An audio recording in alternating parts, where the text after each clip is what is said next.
voy a hablarles de este libro, El hombre en busca del sentido de Víctor Frankl. Les voy a poner un poco en contexto antes de repasar algunos importantes que me gustaron del libro. Yo este libro me lo leí, pero tiene bastantes puntos en los cuales resaltar. Pero en vez de cortar el video y editarlo y toda la cuestión, prefiero anotarlo en las notas y así hacerlo más dinámico. Así que este libro, para ponerlo en contexto, es de un judío. Un judío que pasó 4 años en un campo de concentración nazi, y al momento de entrar, él ya tenía estudios densos académicos con respecto a la psicología. Entonces, cuando él entró, sufrió muchas cosas. Él, al momento de entrar, lo primero que hacen es matarle a su señora, a su hija y a su madre. O sea, de por sí, cuando él ya entró, ya estaba pasando ya por grandes adversidades, que es perder a su familia entera, porque él solamente tenía a su hija, a su esposo y a su madre. Dentro de esto, dentro de este campo de concentración, él intenta hacer como desde el principio un análisis, ya que él es judío, perdón, ya que él es psicólogo. Él quiere hacer un análisis en cuanto a las cosas que se sufren allá adentro en un campo de concentración, y sobre todo cómo es la gente capaz de afrontar esa situación. Él, como psicólogo, empezó a analizar todos los comportamientos de las personas, y él se dio cuenta que personas en una misma situación, que era como el estar en un campo de concentración, hacen y piensan de manera distinta, siendo que tienen las mismas condiciones de vida, porque todos tenían las mismas condiciones de vida, pero no todos pensaban igual adentro del campo de concentración. Dentro de las torturas que le hacían los nazis, y esto es un punto a recalcar que quiero hacer con ustedes, es que a veces nosotros tenemos quejas de cosas tan mínimas sin tener en cuenta, porque a veces no está en nuestro radar, que hay personas que están pasando cosas mucho más fuertes. Y esto solo es un hombre que dejó plasmado todo ese sufrimiento que se sufre, todo ese sufrimiento que se da. Hay mucha gente que sufre encallado y que no se lo transmite al mundo. Entonces a veces uno se enoja por cosas tan pequeñas, y realmente hay personas que están pasando adversidades mucho más grandes. Bueno, una de las cosas que ellos sufrían adentro era pasar un frío a muerte. Estar a 90, o sea, a 24 grados Celsius bajo cero, y le hacían hacer trabajos demasiado forzosos. Y además de eso, le hacían estar sin zapatos y sin abrigo. Él relataba en el libro que lo que más él deseaba en la vida, en ese preciso momento, no era estar con su familia, sino tener un par de zapatos y un abrigo, cosa que nosotros tenemos todos los días, y no nos damos cuenta de lo afortunados que somos, porque hay personas que realmente no tienen los medios, o no tienen el hogar para poder pasar esa necesidad básica. Este hombre, en este caso, y todos los de ese grupo que vivieron 4 años ahí, lo pasaron por 4 años. Le hacían cosas muy desagradables. Por ejemplo, le hacían tragar pastillas de jabón, lo cual obviamente le hacía vomitar. Esto es solamente por neta perversidad que le hacían los nazis. Le hacían estar parado toda la noche sin agua, sin poder conversar y sin poder moverse, bajo la lluvia y con frío y con vientos, sin polera. Eran una tortura que muchas personas ni siquiera eran capaces de soportarlo. Y ahí está la cosa también, que si tú no eras capaz de soportar esas cosas, los nazis te maltrataban, te pegaban, y además te podían matar si tú eras demasiado débil. Hay una parte que decía que si tú como judío te quejabas, ellos tenían como un derecho a pegarte, a maltratarte y a matarte. De hecho, él cuenta aquí que ellos vivían constantemente con cadáveres. O sea, imagínense acostarse, ni siquiera tener una frazada, y además estar rodeado de tus compañeros, de tus personas que son de tu misma nacionalidad. incluso personas que tú conoces que están muertas al lado tuyo, y tú dormir de esa manera. O sea, realmente eran torturas demasiado fuertes. Ellos comían 125 gramos de pan por día. Era bien específico porque eso era lo que le daban, 125 gramos de pan. Y es por eso que si uno ve fotos de los judíos y todo en esos campos, ellos estaban demasiado flacos, flacos. Y era porque no comían nada en todo el día. Ellos cuentan también aquí que se daban muchas cuentas de demasiadas cosas que no valoraban afuera. Por ejemplo, ellos miraban la luna, miraban el paisaje, miraban los árboles, miraban las nubes, cosas que nosotros tenemos todos los días y realmente uno mismo a veces tan ocupado en su día a día ni siquiera se da cuenta de esas bellas cosas. Le alegraba, él cuenta una parte, una anécdota, porque el libro está lleno de anécdotas, cuenta una anécdota en la cual ellos los dejaron estar una noche con la luz prendida, y ellos estaban demasiado felices porque les dolía los piojos, tenían demasiados piojos, entonces ellos estaban muy felices porque pudieron sacarse toda la noche los piojos, era algo que ya tenían demasiado incómodo, y ahí dice en esa anécdota que ellos valoraban mucho la luz en ese día. Valoraron mucho la luz, cosa que también nosotros tenemos día a día. Es por eso que este libro te hace replantearte muchas cosas. Habla también una anécdota sobre una pesadilla que está teniendo una persona al lado de él. Ya llevaban más de 2 años sufriendo tortura y cosas que ningún ser humano debería pasar. Y dentro de una noche hay una persona, una mujer que estaba al lado de él, la cual empieza a tener una pesadilla y empieza a llorar en la pesadilla y se empieza a revolcar y empieza a gritar en la pesadilla, pero no despertaba. Estaba con los ojos cerrados.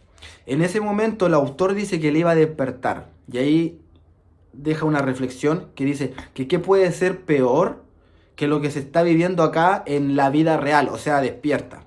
Y decidió no despertarla. Es una anécdota igual fuerte que decide que para qué le va a traer a la realidad ya en esta vida, sin dormir, o sea, al estar despierta, si esta tortura que está teniendo posiblemente es 10.000, y lo es, decía, 10.000 veces peor que una pesadilla que está teniendo y que después va a despertar y se le va a olvidar. Entonces ahí dice el autor que decide ni siquiera despertarla. También habla de que las personas al pasar hambre, al pasar frío, empiezan a alucinar. Que habían personas que hablaban con los árboles, que habían personas que hablaban con la tierra y que realmente se estaban volviendo locas. Que ya no le encontraban ningún sentido a la vida y que lo único que querían era morir. Pero, de aquí vamos a ir a la segunda parte de este video, que es como el análisis de él sobre todo.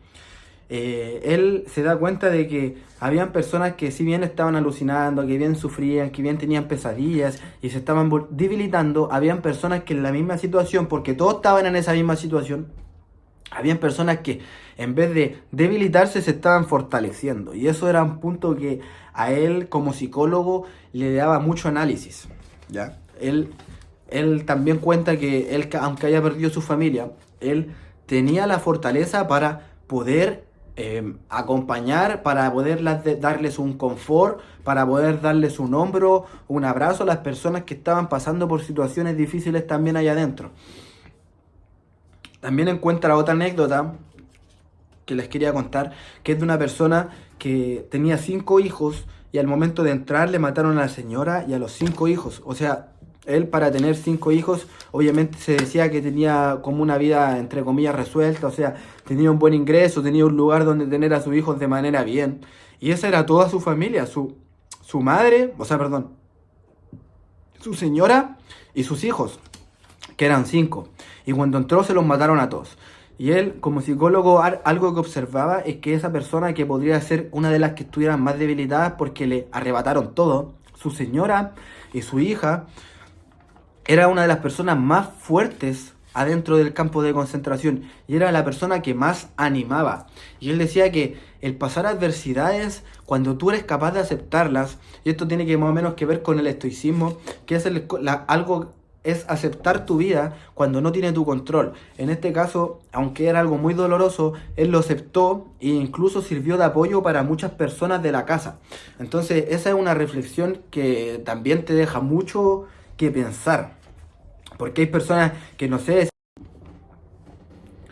Ya, seguimos. Justo me estaban llamando y se me cortó el video. Bueno, estaba diciendo que esa es una parte de mucha reflexión en el libro en cuanto a lo que mismo se refiere el autor, que es una persona que debería estar, no sé, debilitada por haber perdido a toda su familia. En realidad era una persona de las más fuertes. E incluso cuenta que unas personas afuera no tenían una vida como una familia, no tenían una familia, y esas personas eran las más débiles adentro, ya que al no tener una familia no tenían constituida una parte de sí. O sea que él le daba importancia a la familia.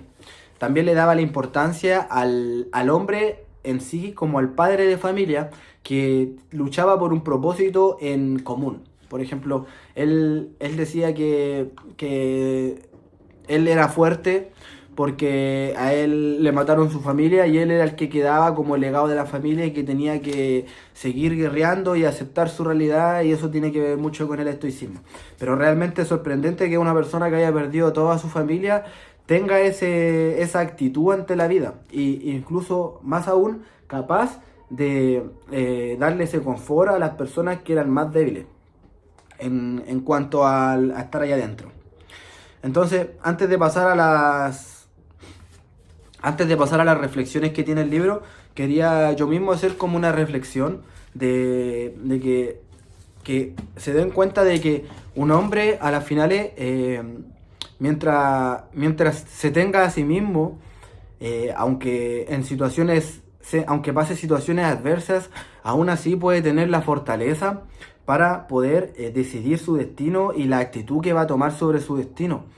Obviamente él no dice que sea fácil y que tiene mucho que ver con tu propósito de la vida. Tiene mucho que ver con la persona en la cual tú te quieres convertir y con aceptar las cosas que te pasen en la vida sin importar lo que sea. Sé que esto a veces suena fácil de decirlo que hacerlo, pero él como psicólogo analizaba las cosas de esa manera, que a las finales uno entiende las reglas del juego, ya que se te va a morir tu madre, se van a morir tus hijos, que te vaya a fracasar en algún trabajo, en alguna empresa, que tu esposa te va a engañar, que tu mejor amigo te va a traicionar, etcétera. Cuando uno ya se hace consciente de la vida, uno ya sabe que puede pasar por estas cosas. Entonces, él las ve como algo que uno tiene que aceptar rápidamente para poder seguir avanzar y saber vivir con ello. Muchas personas sufren situaciones en la vida las cuales nunca aceptan en su totalidad, y son víctimas de ese sentimiento de culpa, de ese sentimiento de pena que no les permite avanzar, que pueden avanzar en cualquier otra parte de su vida, pero mientras tú no aceptes enteramente tu vida, todas tus circunstancias, las cosas que pasaste, las cosas que te hicieron, las cosas que sufriste, tú no vas a poder avanzar en otros aspectos de la vida. Ahí es cuando uno se da cuenta que en la misma situación, como él mismo decía, que en la misma situación que están pasando todos, o sea, en un campo de concentración, habían personas que se fortalecían y se debilitaban, pero era toda una elección. Habían personas que elegían fortalecerse y había personas que no hacían nada y se debilitaban. Entonces eso da mucho a reflexionar, en el libro, y te hace mucho pensar, ya que el libro también es un poco denso en el sentido de que como él es psicólogo tiene a veces terminaciones y formas de hablar que son como un poco confusas. Entonces, como les digo, es un libro que te hace mucho reflexionar. Y ahora voy a pasar a las partes, anoté unas buenas partes sobre reflexiones que él mismo hace durante el libro. Estas no las tuvo en orden, yo solamente pesqué algunas partes del libro y que me gustaron y las quería compartir. Por ejemplo, dice que no es el mismo sufrimiento el que enturbia al hombre, sino es el mismo hombre el que le da sentido a ese sufrimiento. O sea, básicamente que el sufrimiento va a tener un sentido cuando tú le hayas un sentido a tu vida, cuando tú le hayas un sentido a tu propósito, y que el hombre es capaz de soportar cualquier sufrimiento mientras tenga ese propósito, ese sentido, ese norte claro. Por ejemplo, si tú vas en un barco, hay algo que se me ocurre, si tú vas en un barco y empieza una tempestad y las olas te tiran para allá, para acá, pero tú sabes que tienes que llegar a tierra firme, tienes que llegar a tu norte, tienes que llegar ahí a la tierra a la vista, Tú, aunque pases y el barco te dé vuelta, el viento te dé vuelta y te desvíe de tu dirección, tú sabes hacia dónde va a ir. O sea, eso de desviarte en las direcciones puede verse como adversidades, problemas, pero si tú sabes a dónde vas, aunque te cueste quizás un poco, aunque las cosas no estén a tu favor, tú vas a enderezar tu barco y vas a llegar a ese norte. Es algo como lo que hace, a lo que se refiere más o menos ese pensamiento. Y aquí también dice algo que dice que el prisionero que pierde la fe en su futuro se deprime. Y esto era de lo que se refería cuando unas personas se debilitaban y otras se fortalecían. Las personas que se fortalecían eran las personas que justamente tenían fe en su futuro, que decían: yo voy a salir y todavía hay alguien que me está esperando afuera, yo voy a salir y todavía tengo que seguir mi proyecto, yo voy a salir y todavía tengo que escribir este libro, como era lo que pensaba el hombre, que le iba a ayudar a miles de personas con las cosas que escribió ahí adentro. Y él se dio cuenta que las personas que no tenían un futuro, que no deseaban algo afuera, se deprimían, se debilitaban. O sea que el prisionero que perdía la fe en su futuro se deprimía. Y eso mismo nos pasa a nosotros. Si tú realmente no tienes la fe en que tú puedes lograr algo, tú vas a tender a deprimirte y a entregarte al placer. Que hay otra parte que habla de eso, dice. Que no es lo que la vida espera. No es lo que nosotros esperamos de la vida, sino lo que la vida espera de nosotros. O sea, nosotros aquí vinimos a hacer algo en este mundo y nuestro propósito mayor es descubrirlo y compartírselo al mundo. O sea, hacer algo bueno por el mundo.